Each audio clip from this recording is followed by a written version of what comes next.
রাজধানীর ব্যস্ত ধানমন্ডি এলাকা। রাত তখন প্রায় 11:30।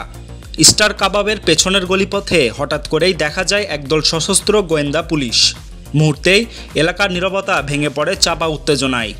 তাদের লক্ষ্য একটাই, সাবেক সাংসদ ও জনপ্রিয় কণ্ঠশিল্পী মমতাজ বেগম। বহু আলোচিত এই তারকা গত কয়েক মাস ধরেই ছিলেন গা ঢাকা।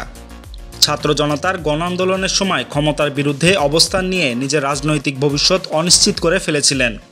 এরপর থেকেই শুরু হয় তার নামে একের পর এক মামলা, হত্যা চেষ্টা এবং রাষ্ট্রবিরোধী কার্যকলাপের অভিযোগ।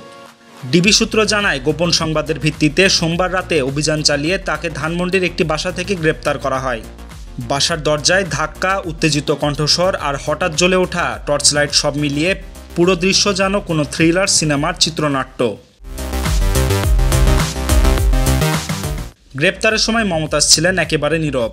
পরনে ছিল সাদা সালোয়ার কামিজ, মুখে কোনো প্রসাধন ছিল না। তাকে সরাসরি নেওয়া হয় মিন্টো রোডের ডিবি কার্যালয়ে। জানা গেছে, মঙ্গলবার তাকে আদালতে হাজির করে রিমান্ডের আবেদন করা হবে।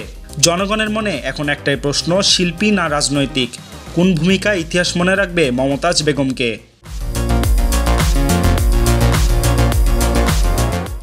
Desk report, tweet news.